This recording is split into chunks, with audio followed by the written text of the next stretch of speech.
Hi, everyone. This is Iker Hill. I'm the co-curator of the 2020-2021 cycle of Exhibit Columbus, along with my colleague, Mimi Zeiger. I'm thrilled to be able to moderate the conversation about resiliency and climate adaptation that is part of the 2020 Exhibit Columbus Symposium. The symposium started 2 weeks ago with the topic of future and technologies, and we continue every other week until October 29. So all these conversations are centered around the topic of new middles and ask one simple question: what is the future of the middle city? The question, posed from Columbus, Indiana, in the middle of the US heartland and also rooted in the Mississippi River watershed, is one important to many urban centers locally and globally. As we continue the Exhibit Columbus Symposium today, let's take a moment to reflect on the long history of a city named for Christopher Columbus in a state named for Indians. The land where Columbus, Indiana is located was ceded to the United States in 1818 through the Treaty of St. Mary's. Yet this place has been a site of human activity for more than 12,000 years through the rich and vibrant cultures of Adena, Hopewell, Cahokia, Shawnee, Miami, Kickapoo, and Delaware nations. We recognize that the languages, cultures, and traditions of these nations continue to this day. Although we are gathering virtually, we remain entwined by land, water, and soil. Today's conversation stems from several questions. How is the Mississippi watershed and the plains ecosystem and habitat impacted by a changing climate? The COVID-19 pandemic raises issues on how might middle cities and landscape address global health challenges. And finally, what future-oriented ecological strategies will serve middle city landscapes and communities moving forward? So those are the three questions that we've started as a kind of like curatorial premise and thinking about this event. And we're thrilled to be able to discuss these topics with the two speakers that we have today. First one is Kate Orff, who's the founding principal of Scape, a landscape architecture and urban design studio. And she's also the director of Columbia University's urban design program. She joins us from New York. Hi, Kate. And then we're also joined by Iñaki Alday, Dean of Tulane School of Architecture and founder, together with Margarita Jover, of Alday Jover Architecture and Landscape. He's joining us from New Orleans. Welcome, Iñaki. So before the individual presentations and the panel conversation that we will have at the end, I think it would be great to have a moment to talk about these practices. And I think it's going to be better if Kate and Iñaki introduce themselves and present. So Kate, tell us a little bit about Scape, the work that you do, the topics that you explore, and also maybe how it's related to the work doing at Columbia. Sure. Nice to be here, and thanks for the opportunity. I'm just I have just a quick intro slide. So, but basically, I am a professor at Columbia. I am the founder of a 60-person firm called Scape, Landscape Architecture, with offices in New York and New Orleans. And so try to operate in these two realms of practice and teaching and academia. Great.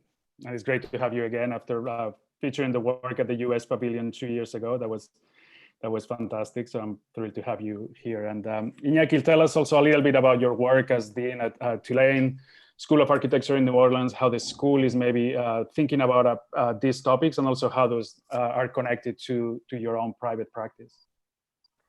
Yeah, thank you, Iker. It's glad to be here with you, Kate, and all the Dezeen team.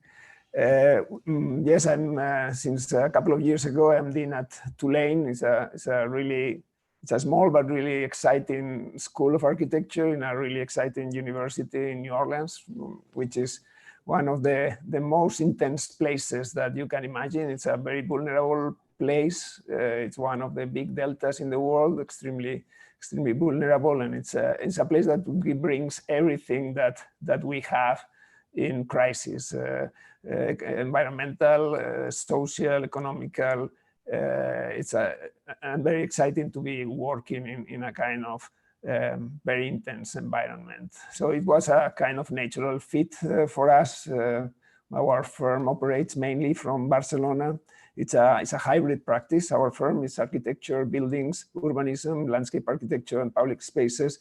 And given the contemporary grand challenges that we have today, we feel very strongly about a kind of disciplinary fluidity. We are a little bit suspicious about discourses that talk about the core of the disciplines, not very functional for operating today.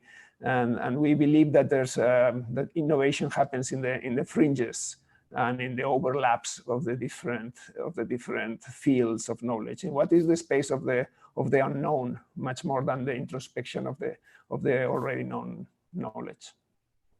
No, this is great. I think it's like very interesting, both the work that you're doing on private practices, the places where you're located, and how it has been addressing the climate challenges, both in the New York area and like Louisiana area, and then how that ties also to some of the academic initiatives that you have. So it's going to be exciting to talk to you about these challenges. So everybody knows what we're going to do is like Kate and Iñaki are going to present some of their work to frame the conversation, and then we'll have a overall group conversation afterwards. Everybody's welcome to send questions through the chat. We'll be able to have those conversations later. So without further ado, Kate, go first.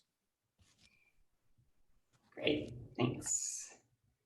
Let's do that. And so I have a couple of slides to share, and I know that Iñaki and I really wanted to get to the conversation with you. So I'll try to just spend a couple minutes talking about the work.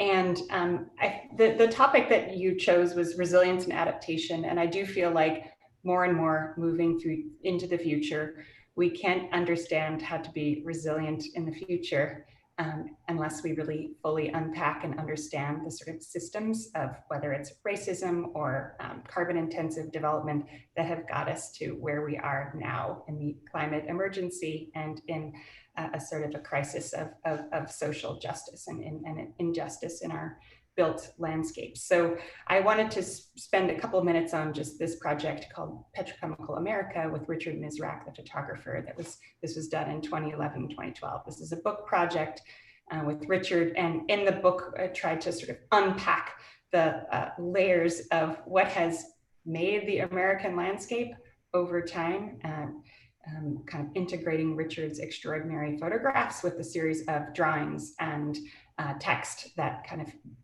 pull and paint a portrait of how we got to where we are. So this, for example, is an image of bayou, sort of a looped and living system in the bayou, and it's contrasted with some of Richard's photographs now of ghostly poles. But basically trying to understand, how did this regenerative looped and living system get cut, because it has been cut intentionally and not, and these sort of regenerative landscape systems have been replaced by systems of extraction and fossil fuel use, and of course carbon pollution. Importantly for this conversation and for Columbus, I know you're studying the sort of entire Mississippi watershed. So these decisions that are these kind of actions that are taking place at a smaller scale, in this case, scale of what was known at the time as Cancer Alley, the zone between Baton Rouge and New Orleans. This is a map from one of the spreads of the book in the food chapter that shows the extent of nitrogen fertilization and atrazine fertilizers that then combine within the watershed and flow to the Mississippi and create a dead zone. Every year, there's always speculation as to how big is the dead zone in Mississippi. And you can see in this little diagram here, I describe it in the book as this kind of like Faustian bargain between the watershed and the coast. So this is just a zoom into that in 2011. Of course, that was the year, the year that Richard and I were working on this book. That was also the year that Deepwater Horizon spill happened. So we had kind of compounding, frankly, what happened with Deepwater Horizon is that it was made the invisible network that you see here, pipelines and oil rigs, visible for one moment in time through pure catastrophe. But the reality is, with climate change, that the catastrophe has been long and slow and frankly hard to cognitively wrap our heads around. So Petrochemical America as a project was very much about trying to do that and to set into stage, into motion kind of more positive systems that look at climate justice, that look at reclaiming some of these landscapes. But so SCAPE as a practice is a really dynamic office. We're a big office now with two, space in New Orleans and New York. And all this is to say is that at a project level scale, plazas and parks and small scale, we also try to think about water and interrelated systems at multiple scales. So this is just one plaza that we've done that has sort of incorporated water in 5 ways. And that is very, contrasts with this 30-acre park on the shores of the Mississippi River for Memphis Riverfront Parks Partnership, which is a park that's sort of almost in the sort of final design stage or final construction drawing phase, which is going to really reconnect Memphis to the riverfront. And so this was an old landscape. It's on fill. It has an Army Corps dike that partially failed. But the point with landscape today and with design today is we have to think systemically and look across, but then we also have to kind of understand site connections, urbanism, and urban design at whatever scale of project that we're working on. And so that, to me, is a little bit of this dialogue between academia and practice. In practice, you're sort of starting in and like zooming out and connecting, but in academia, you're able to kind of map these connections and find moments. Another example of just, casual scape projects on the boards, we're really proud of this project called the Chattahoochee Riverlands, which is a large, cohesive planning project for Metro Atlanta. If you can see in this image, this is Atlanta, where my cursor is. This is almost 100 linear miles, very similar to the zone that I just showed you in Petrochemical America, the zone between Baton Rouge and New Orleans. And in a great way, I always feel like this project is almost a kind of a response to the Cancer Alley book, in that with this planning project that was done with many, many partners, the Trust for Public Land, and over several years, the goal is to kind of re-stitch a contiguous public landscape along this entire length of the Chattahoochee and kind of reveal the riverlands and bring it back into the sort of fabric of the city of Atlanta and Metro Atlanta, and frankly, disenfranchised populations along its entire reach. So scapers were here in mass. We did almost 100 meetings and events. And this also speaks, I think, to moving forward in resilience and adaptation. What is needed? It's never enough. 100 events, even though it, took so much valuable time from community members, so much time from us and our staff, it's still never enough. So we need these kind of new frameworks and new strategies for engagement that really kind of can build up and help people, just help all of us sort of focus on what we need to focus and contribute. So we're excited about the Riverlands because it's really a counter, frankly, to the fragmented, industrial, polluted landscape that was described that has and is sort of where we are now. It's really trying to stitch and mend and heal and link up these forgotten landscapes. So these strategies are described in this book, Toward an Urban Ecology, and in these 4 chapters: Revive, Cohabit, Engage, and Scale. They represent basically 4 big sort of strategies that the office is deploying in projects of different scales and sizes. And then I'll just close and hand it over to Iñaki in a minute by saying this is also another project which we're sort of working on in various phases, called Our Future Coast. And the idea with this project is, again, to try to look in a positive way at what can the world's biggest coastal restoration project mean for the coast of Louisiana, the wetlands, also known as America's wetlands. And from the map that I showed you before of the dead zone that's created, is that this is not a challenge that is specific to Louisiana. This is an American challenge. This is an American level challenge. This is our, a national scale initiative, even though it's playing out in this very, seemingly modest basin of Barataria. So without going into a lot of detail about, in this project, we worked with Dr. Don Bosch and a marine scientist and a number of other advisors on how to begin to combine up different restoration strategies and economic strategies to really push at this sort of revitalization of the basin, and broke the entire delta down into 6 basins, and then developed a movie and a video, and kind of tied it to the coastal master plan timeframe, and really trying to highlight and underline that we are in a race against the clock. And that's what this little diagram says here, is that we are in the process of emitting carbon, and we are in the process of subsiding wetlands and sea level rise. So there's truly an emergency. There's truly a race against the clock. And so I can share this video in the link or in the chat afterwards. But this also to say that the way that I'm trying to work has also changed. Like typically architects and landscape architects are making plans and sections and submitting drawing sets. We do that. We do a lot of that. But I feel like there is a huge communications gap and a huge communications error. And some of these kinds of projects where we're working in video and in other formats are really trying to hit that communications gap to raise awareness about the physical landscape. And then finally, and then this is my last slide, I'm very excited about, a discussion around resilience and adaptation, because it doesn't just mean working at a site scale and trying to think about whatever the challenges are, future sea level rise or increased fire events, etc. We also need to work differently as, if you want to even say professionals, or as disciplines, work together differently in broader front initiatives to move the ball forward. So this is something that I've been working on as part of a big collaboration. This slide is from the Green New Deal, Designing the Green New Deal conference that was held at Penn a couple of years ago now, or 2 years, last year.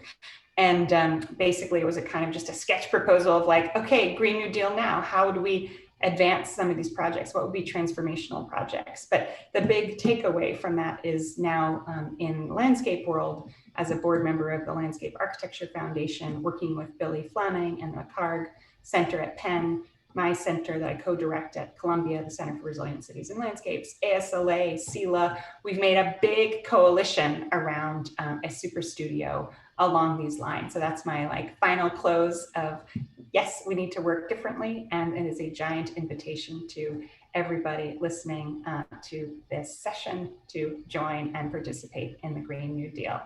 So I'll close there with an image of, in that spirit of working differently and working together.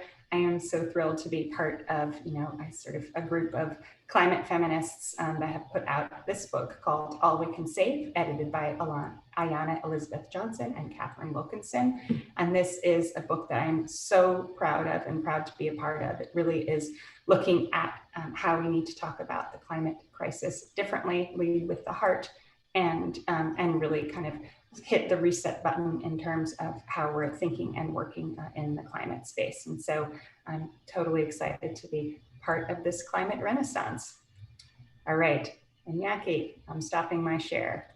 Thanks. Yeah, thanks, Kate, because this is great, and there's one thing that I want to point out. A lot of these things we will talk later in the conversation, but the idea of everybody is downstream from someone else, so the actions that happen in one place really affect. So we can be looking at one point, like in Louisiana, and not really think about the larger U.S. or the larger, America as a continent. So those are kind of great aspects. So can't wait to talk later more about it. So Iñaki, all yours. Thank you, Iker. I think I have started sharing my screen. Thank you again for the opportunity and for being in this great company. There's no question that climate change is the challenge of our times, and that our response will define how and if we will continue inhabiting this planet. I completely share the sense of urgency that Kate was posing in this last phase of her talk. I'd like to frame the topic around how cities can relate to water and to the reason of the location of most of them, including Columbus, Ohio, the source of its waters, the rivers. The climate change has accentuated the conflict in the relation between settlements and rivers. That is an essential resource and as a threat. The way we typically address this is through infrastructures, normally hard engineering infrastructures and occasionally green infrastructures. So I'd like to frame the topic in the infrastructures and in an alternative concept, the hybridity of infrastructures.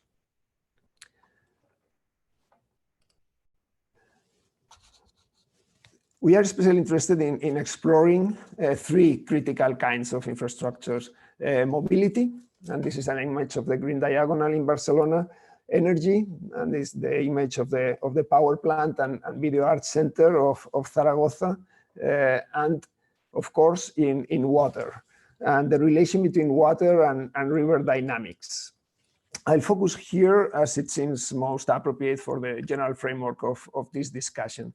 The question is how to combine competing interests, neighborhoods or neighbors with their wish list, in this case a bullfight arena, environmentalists that are concerned about river pollution and deterioration, watershed authorities, engineers that are in charge of the safety of the town, urban planners that have a development mandate, etc. Here in Zuera, we explore the recovery of the riverbanks as public and nature space with a crazy idea at that time of designing the flood and integrating the flood even in the architecture of the bullfight arena. The ultimate objective of this line of work here in the 300 acres water park for the International Exhibition of 2008 in Zaragoza is to transform the idea of catastrophe, or better, to dissociate the direct connection between floods and catastrophe. This image was taken 1 week before the opening ceremony of the International Exhibition, and it was in all the Spanish media as a big crisis. The International Exhibition about water and sustainable development is flooded. And the media was also saying, but paradoxically, the water park, which is designed to be flooded, is not flooded. Of course, as you can see, it was flooded, as you see in the image, but it was not a catastrophe. Nothing was going on in the park. That was the answer. Of course, things were going on, but it was not catastrophic. It was not an urgency. So this park, the design establishes a gradation between the river waters, the restored riparian forest, the repurposed farmers embankment, the water cleansing and leisure areas, and all the programs in the park. And the buildings adapt to their condition, in some cases through lightness and permeability, and in others, like a boat, the theater below, that happens to be surrounded by flooding waters up to the half of the silver screen, several meters high. So the building has a concrete shell, doors as floodgates, redundant interior drainage systems, ballast and anchorage like a boat. A completely different situation. The ultimate purpose is to design a public space that is a performative hybrid infrastructure. Performance that can be measured, that can be monitored, and can be corrected if it is necessary. In this case, the water park has helped to soften the effects of a 25 years flood and a 10 years flood that have happened in the last 5 years, which clearly demonstrates that climate change has completely transformed the recurrence of extreme events, as we all are seeing all over the world. This kind of work shares the principles of the Dutch Room for the River operation that also started in 2008. And here in this case, this is a smaller river in Pamplona, also in Spain. And the investigation is about working at the public space scale instead of the large territorial scale that has been or is being developed in the Netherlands. So how you design a space that is used by people for 300 some days per year and by the river during the rest of the days in a way that the river does maintenance instead of damage, irrigates, fertilizes, renovates the wetlands, etc. And of course, again, the same question of how to make the buildings resilient to different degrees of flooding, counting on the drainage and the drying of these buildings and the area, how to design the utilities and the delicate infrastructures of a building for a major flood, so it would only require cleaning and not significant repairs. These are the questions that every time you're working in this environment are basic parts. So now our current investigations along these lines of inquiry are trying to bring together the territorial scale, the complexity of a metropolis and a capital of a country, and the human scale of the public space of the previous projects. This is an embankment that is being designed, 72 kilometers of embankment, 36 kilometers of river, both sides, and how to protect people and still be part of the river. These 72 kilometers of embankment are expected to increase this safety, the quality of life, and our work is try to understand at the same time the basic river needs, the hydraulic and the ecologic needs. And the purpose of the spatial design of the embankments, the placement of those embankments, in some cases right next to the river, depending on the geomorphology, in some other cases located away from the edges. So, and the integration of all the assets that the river has inside the space of the river or adjacent to it, is to transform an infrastructure, a flood mitigation infrastructure that would typically cut the connection between the people and the river, into a unique opportunity of a 72 kilometers long linear park that is structured in an entire metropolis and entering in the very dense areas of the city. So the embankment gives the opportunity, the infrastructure, again, gives the opportunity to connect pocket parks or pocket spaces and large parks that are part of the riparian spaces. During the floods or simply in high water seasons, these parks are part of the river space. And it's of our utmost interest is where the people and the territorial dynamics overlap and there's a conflict. This is the place. The complexity of the city, the livelihoods, the housing, even if in risk and precarious, each construction is a home. In our point of view, does not allow to take one side. The struggle is to make the river and its dynamics not a backyard, but that's an essential part of the urbanity of the place. That includes the urban ecologies, the human health, or economic opportunities among a myriad of factors. And understanding that infrastructures are the cathedrals of our time and are probably the places where most investments are being made and will be made, and the places where we can work having the greatest impact. So as a conclusion, we propose somehow that the water and natural dynamics could move from the idea of protection to an idea of negotiation. The integration of the flood and the river dynamics in the public space, and the public space as a performative hydraulic infrastructure, as I was mentioning, that can be measured, corrected, evaluated, and the infrastructure as an opportunity for social public space and urban ecology. As I was mentioning, the major investments are going on now in infrastructure, and infrastructures are the opportunity for something else. In this case, for us, very clearly, the idea of public space, the idea of public use, and the urban ecologies. And this has very linked to the idea of transparency, of the public eye in the infrastructure and the hybridity of this infrastructure. We cannot afford having infrastructure that are one single use anymore. They do more damage to the rest of the systems that benefit only one. We are undoing a lot of infrastructures today that have these problems. So, and a summary, the integration of the changing conditions, we are not used to work with changing conditions and to eliminate the tipping point of the catastrophe. And with that, I'll turn it back to both of you and to Iker. Thank you. Great, thank you. Yeah, thank you so much, Iñaki. I mean, there are many overlapping topics and a lot of interesting things. I noted like the idea of negotiation between different users and also like physical conditions, having a transparent processes and creating many different ways of engaging with all the different people. The idea of reducing risk. So it's also like not with these hard infrastructures, but it's also like with soft infrastructures to understand how things work and then really work with that regenerate the ecologies at the same time.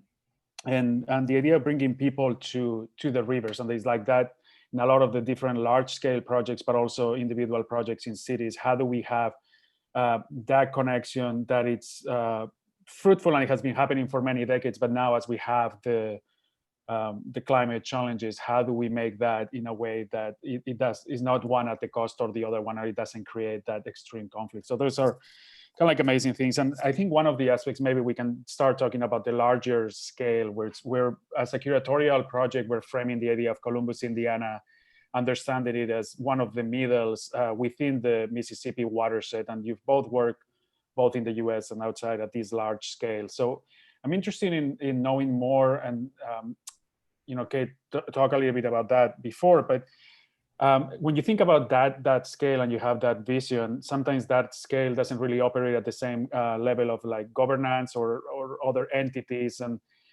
I'm curious to see how, as designers, you've also tried to change your methodologies to address that. How do you have to change to begin to overcome political challenges or structural challenge to begin to envision something that it could have a big benefit? Well, I mean, maybe there's two parts. I think as a designer, frankly, it's very, very difficult to overcome challenges relative to efficaciousness, right? We can draw and map, and that is kind of a hallmark of sort of Scape's work, is sort of mapping at the scale of the challenge and trying to describe the issues at the scale of the challenge.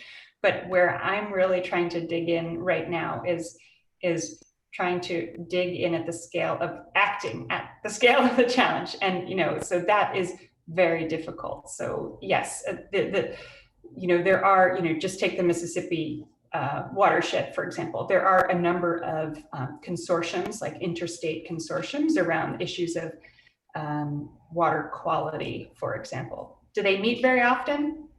Not really. Is the Mississippi River kind of really seen holistically as an upstream, downstream kind of cohesive watershed? Probably not. There are kind of portions of the Mississippi River that have been designated as parks. If you look in Minneapolis and different, stretches in Clinton, Iowa, if you look at different stretches, there's different kind of levels of parks on some edges. Some edges it's completely, private, corporate owned all the way up to the levee, and that levee is unobtainable. So it's just truly a piecemeal water body. It's truly a representation of the fragmented and, frankly, market economy driven decisions that have been made over a century or over decades and decades and decades. So, and now this is where I get frustrated, because we're kind of like locked into this pattern. So a lot of, frankly, what, to pivot to what we can do as designers is, frankly, a lot of what we can do isn't really in that wheelhouse at all. We are trained to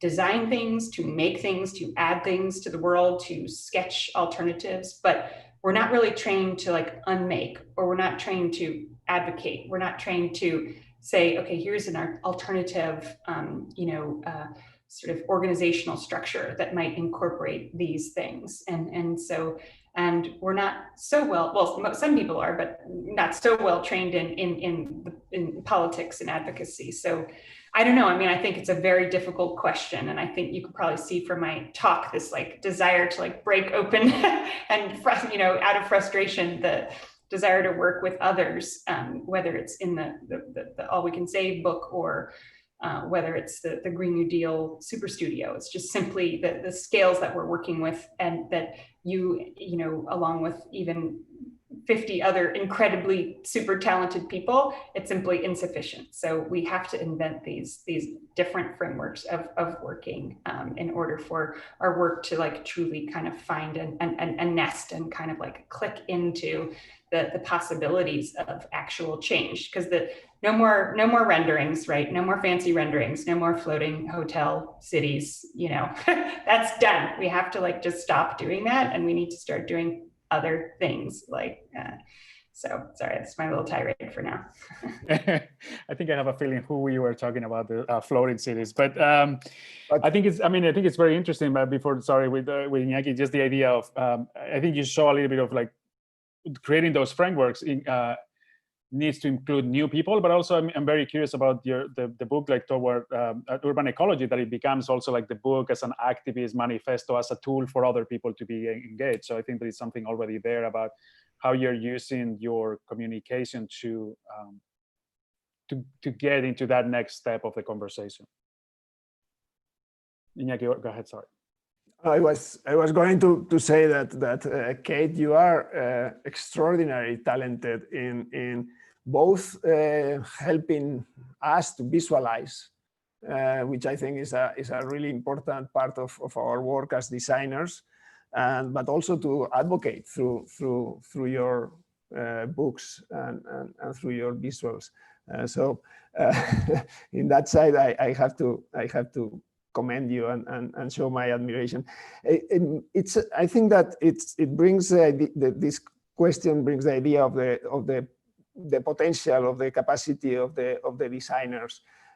What is our role here? No? And I have to say that I have learned quite a lot. Part in a professional practice that in which we have been typically in not the driver's seat, not in a really powerful situation, but then trying to drive the car through other means that is not brute force. And then through the work in the Yamuna River project in Delhi, from which I have learned enormously about what is the potential as of a university and of the designers in this case. No? For me, design is about dealing with complexity and dealing with contradiction and with conflict. For me, design is the creative management of complexity, let's say. There's no one like designers to have the ability to synthesize conflict. There's no design without conflict, let's say. No? But it requires something that for me, it's essential and we often don't do. That is getting out from ourselves to fully embrace what's going on. Then is when we can be uniquely relevant. And when we don't do it, we are the most irritating people. I totally understand. And we frustrate people. So we can, what Kate does wonderfully as well, we can visualize alternative scenarios. Most of the fields are analytical, a few are prospective, and design is visually prospective. So we can show the transformation. And I have seen this power in advocating and working in Delhi and actually having an impact that is absolutely surprising, even to me, in terms of the capacity of giving hope and the capacity of doing that through synthesizing the complexity of the reality and being able to look holistically, something that typically nobody does, because typically the experts work in their area of expertise. And our expertise is to put together the complexity and to put together the conflict and to try to visualize the alternative scenarios. This ties perfectly with the idea of, you've both demonstrated that all these systems are interdependent. So we can't be operating as a designer in an independent way, and many other voices have to be part of that. So whether it's like these large teams that are happening in academia or just as a private practice. So I think this is maybe talking about that on the Petrochemical America, which already pointed at a path of that health is not independent. So we're right now in the middle of a pandemic and we just look at it as a health crisis, but all these like climate adaptation, health, social issues, economic issues are all like completely intertwined. So let's just maybe talk a little bit, and maybe Kate, you can expand a little bit more of your findings of the book and maybe how that book really informed or the process of conveying to people the need to address one aspect through maybe tackling something that initially you might not be aware of. Well, I mean, one of the many kind of revelations, or at least for me personally, that came out of that work was that the entire American consumptive way of life, it's not, we're all looking at our tiny thing of like, oh, should I buy this one thing? And the entire system is is creating essentially you know, a massive injustice relative to people's health. So it's not like these choices occur in a vacuum or they occur at the scale of X or Y, that there are large swaths of the built landscape that have been kind of unofficially declared as sort of sacrificial zones. So and you know, all props to the Bucket Brigade and Louisiana Environmental Action Network and all of the groups in Louisiana who have fought that tooth and nail.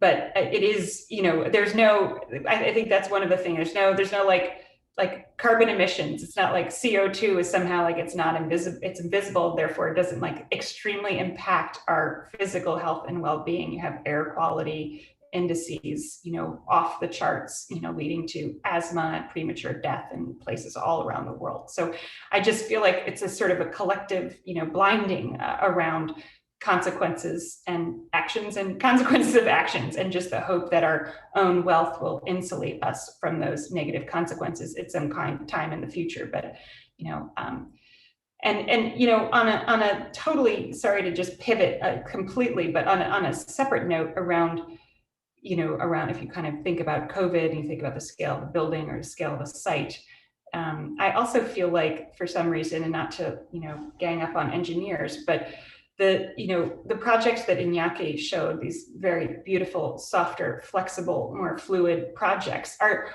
almost impossible to, you know, you could not put that in front of a civil engineer and have them be like, yeah, this pencils out, and then we're going to do this 9 things, then I'm going to divide it by this, you know, these equations, and this is what it's going to be. It's like the principle of flow and connectivity is driving this. And this thing. And similarly with our architecture, we have this like, oh, if we can control and completely cut off our environment in 360 degrees, we're going to somehow control our airflow to the temperature of X to Y degrees. But the buildings that Iñaki showed are like flexible. You can, you know, move them and push things around. And it's like even the sort of approach to the building itself has kind of an adaptability or movability built into it. So I also feel like we've been running around with our professional expertise hats on, creating new problems and creating, you know, a mindset where it's very difficult to just simply address things head on. And the burden of proof is somehow always, you know, on the proposer. So all of these kind of negative projects, which represent, you know, existing to remain, whether it's a vertical bulkhead wall, a dam, you know, all of these elements in the built landscape are existing to remain, but to unmake them, you have to like fight like tooth and nail to be able to do that. So, you know, again, it sort of comes back to trying to advocate and trying to understand, you know, how to like really chip away at the issues at the scale that you're working at. Yeah, I think it's you know, it's like that idea of scale also, and the visibility. I mean, to me, there's something also about addressing the problem in a comprehensive way throughout time, rather than waiting when we have the catastrophic flood or the fire, and the way we also even communicate those aspects where we're doing it through this kind of like sense of fear, and maybe like not building or documenting or communicating those aspects in a much more concise but effective way. And I think you were talking with using the videos, the different elements that you're using about that. And so I want to maybe talk about the idea of complexity of communicating the urgency about something that you might not be aware as a citizen. And how do we make sure that either as designers or just as part of a larger team, we're able to have or generate tools to communicate that without the idea of introducing fear?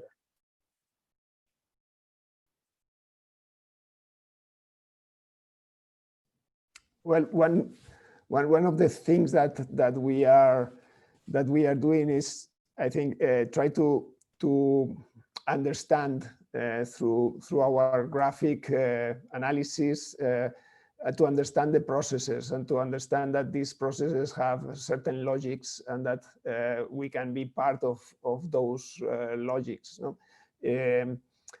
when looking at these sudden events that happen, these sudden events have kind of they are not coming out of the blue. They are coming with a logic, with a certain recurrence, and there are measures that can be taken. And the problem of confronting those as a who is going to win the battle is perhaps a kind of lost proposition.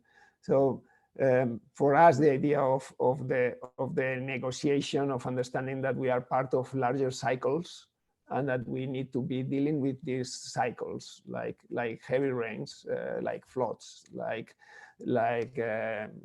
multiple other events that we are witnessing, and then help to visualize that logic. Sometimes these catastrophes are governance catastrophes even. So one of the most impactful pieces of work that we have done in Delhi is to map the governance of the Yamuna. And it brings 27 agencies to govern the river. And we map with a political scientist, we map those and we put that in a big text. Is impossible to swallow, but we did a diagram on that. So we allow to see in one side the complexity of the situation. That has been the most impactful piece. So every time a minister or a chief minister was looking at that, was stopping the conversation, saying, this is what we need to address. And right now, from the 27 agencies, 7 or 8 of them are consolidated in one. That is all the state agencies in Delhi. So now there's a possibility of doing something else, no? And that's a design proposition in a way, no? The effort in synthesizing and being able to visualize and to communicate that catastrophe of governance in a way. Yeah, I was just going to add to your question about fear. You know, how can we not only just pivot from crisis to fear? Is I am in love with landscapes. I love being. I mean, and I can only imagine that most of the world also is, right. So I really feel like we have to come at this from a very different perspective now. I mean, we've all been trying to catch up with the science and catch up with the engineering, and yes, we doing that, but I guess where I feel like we have also, have a lot of work to do, and that this kind of goes to our Ecological Citizens project for the Biennale, which was just like a love letter to intertidal landscapes of the world, is to really sort of define and what we love and what is at stake. And the All We Can Save book was organized around this brief poem by Adrienne Rich. My heart is moved by all I cannot save. So much has been destroyed. I have to cast my lot with those who, age after age, perversely, with no extraordinary power, reconstitute the world.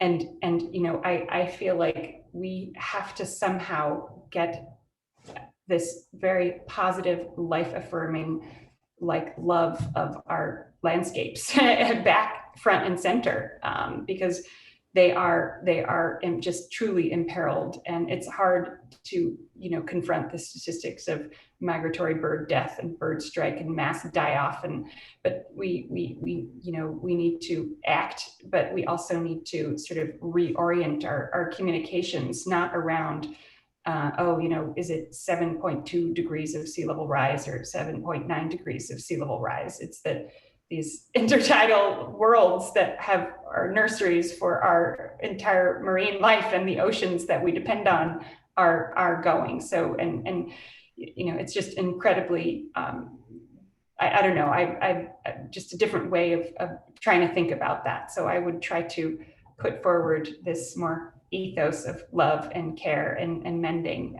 front and center in these conversations. That's great. We definitely need more love and less fear. I have some questions here, so we're going to go into One from Micah Stanek, who says, I'm trying to act at the scale of the problem. That was one of the quotes from the presentation, and said, the Super Studio is a great tool. Since both Alday and Orff are leading academic programs, I'm curious how these aims bear on curriculum development. Do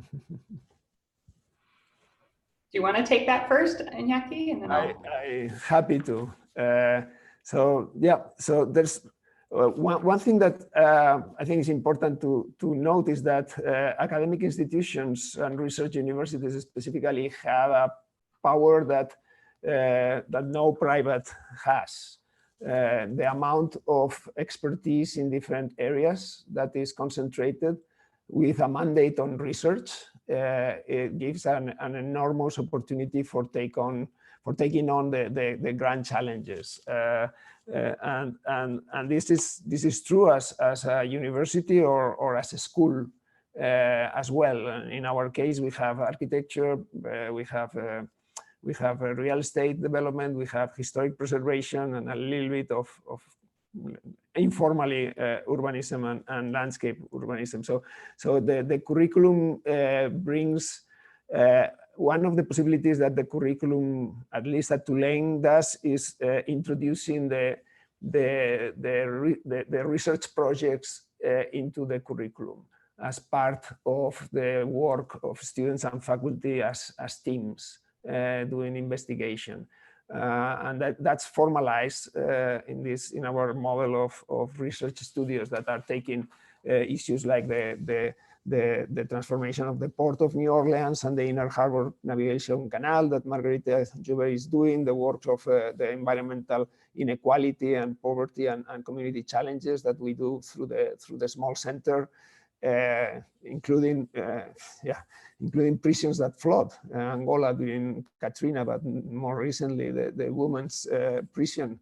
They are reconstructing it while women are in a men's prison dorm in a juvenile detention center.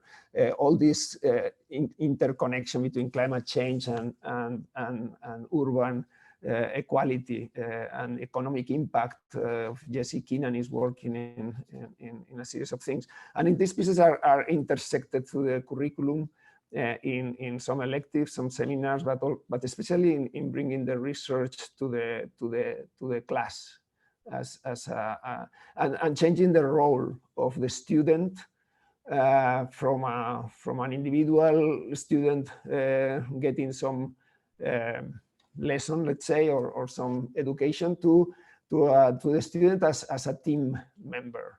As a member of research teams, which I think is really a mandate that we have in terms of producing knowledge, in terms of the maturity and education of students and faculty as collaborative people who are taking on serious challenges, instead of looking at our bellies and what we want to do.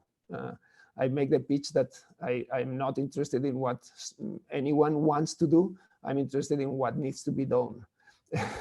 And that's a responsibility of that one person. No? So I think actually curriculum and academia are, for me, is the place where we can actually move the needle. If not, I would be in my office, not here. Yeah, I can say a few words. So I'm the director of the MSAUD, the Masters in Urban Design program at Columbia, and it's a year-long, one calendar year-long, 3-semester course. And I've loved every second of that because for exactly the reasons that Iñaki mentioned, is that it's like a movement. You can create a movement within the curriculum because there's incredible teams of faculty and students, and when you're all have the same shared purpose and same goals, that it's amazing what you can do in the context of academia. So 2 things on that front. One is that I started to set up research centers or initiatives in the form of the Hudson Valley Initiative and the Center for Resilient Cities and Landscapes, and then tie each of our studios in with one of these longer term threads of centers. So rather than the old model, which Iñaki referred to, which is like the single student, the single faculty member in this kind of atelier model, and you just do the work and then you move on. It's work that builds, that sort of is building on previous years, that, you really have a wider array of expertise and kind of research that's like really carrying forward. So, so with the Hudson Valley studios, we were working really in the upstate, mid Hudson Valley region, a cluster of towns and cities there. And in the past 6 years, I've done this series of studios called Water Urbanism, which has looked at water in global cities relative to the climate crisis. So we have now 15 cities, and we're kind of comparing and contrasting many cities in India as well, Iñaki and Varanasi, Pune, Kolkata, Mumbai, a whole series of cities. And so, I feel like that's also incredibly important, because you can build up over time and compare and contrast and learn from the past. And just this past year, we did a studio on the Great Rift Valley, which was a kind of a north-south geological transect, if you will, made up of 5 different rifts. And we're looking at 3 cities, including Tel Aviv, Yafo, Addis Ababa, and Beira, Mozambique, and had students kind of all working together. So in the end, we kind of were able to advance this sort of dialogue at this, global scale, if you will. And we also got to delve very deeply into the unique characteristics and kind of situations in each of these city regions. So it's just such a dream to teach in this context, and I love our students and our fellow faculty. Yeah, I think we are describing a very similar model that changed from the inventing the wheel every semester to really build on the work that has been done previously and continuing. For us, it's essential. Our studios, our research studios, are 3 or 5 years working in the same place and going once and again. And the challenge is how you transfer knowledge. Because in science, you have a lab in science is working in a research, and it takes X time, and the team is basically constant, of course, with renovations. In our cases, we have a big challenge of the team changes every semester. So how you transfer that knowledge and how you also improve much more through the renovated energies of one generation after the other. And so how you reconcile not starting from scratch, to learn from the previous and to move it to the next level. I think that's probably a new model of how we face research in architecture schools and innovation and the pursuit of knowledge that is as substantial as possible. And I'm happy to be accountable as any other field. I actually make a pitch of we need to be accountable for what we are producing that goes beyond ourselves to be objective new knowledge out. Great. I see that the time is like, we have a few minutes, but we have a few questions. So this is gonna be like a rapid fire, but we have one from Mimi. It says, care and maintenance were mentioned by both Kate and Iñaki. How can design encourage people to caretakers of their local river systems?